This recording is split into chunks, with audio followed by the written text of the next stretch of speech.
Bridge তৈরির নামে কোটি কোটি টাকা দুর্নীতির অভিযোগ তুলে এবার জাতীয় সড়ক অবরোধ করে বিক্ষোভ নাগরিক মঞ্চের।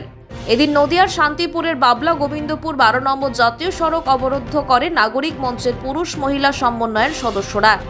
মূলত তাদের দাবি, শান্তিপুর কালনার ব্রিজ তৈরির জন্য প্রায় 900 কোটি টাকা বরাদ্দ করা হয়। জমি অধিগ্রহণ হলেও প্রায় 100-র বেশি চাষি জমি বিক্রয়ের অর্থ থেকে বঞ্চিত।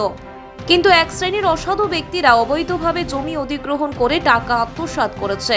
তাদের এই অমানবিক অন্যায়ের কারণে 100-রও বেশি চাষি তাদের জমি বিক্রয়ের টাকা পাচ্ছে না। ব্রিজ তৈরির দুর্নীতির সাথে যারা জড়িত তাদের বিরুদ্ধে অবিলম্বে ব্যবস্থা গ্রহণ করতে হবে, না হলে আগামী দিনে আন্দোলনের পথ আরও বৃহত্তর হবে বলেই হুঁশিয়ারি নাগরিক মঞ্চের।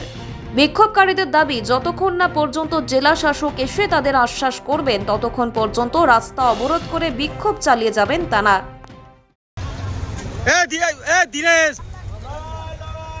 ম্যাক্সিমাম টাকা গেছে এখানকার থানার অফিসার, বিএলআরও, পঞ্চায়েত সভাধিপতি, পঞ্চায়েত তৎকালীন সভাপতি থেকে ডিএম থেকে সমস্ত প্রশাসনিক কর্তা ব্যক্তিরা খেয়েছে। কারণ কৃষককে প্রথমে তারা জমি দিয়েছে মাত্র 60 না 65 হাজার টাকা শতক। আর সেই কৃষক, যে কৃষক তৃণমূলের বা প্রশাসনের লোককে যারা টাকা দিতে রাজি হয়েছে, অ্যাডভান্স চেক কেটে দিয়ে সে পেয়েছে, খাতা কলমে দেখানো হচ্ছে তার নামে গেছে 5,60,000 টাকা করে পার শতক।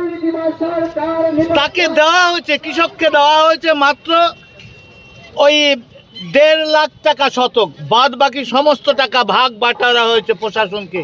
আর কেন্দ্র সরকারের টাকা ব্রিজের জন্য যে টাকাটা দেওয়া হয়েছে সেই জন্য 2000 কোটি টাকা সম্পূর্ণ এই পেটে চলে গেছে।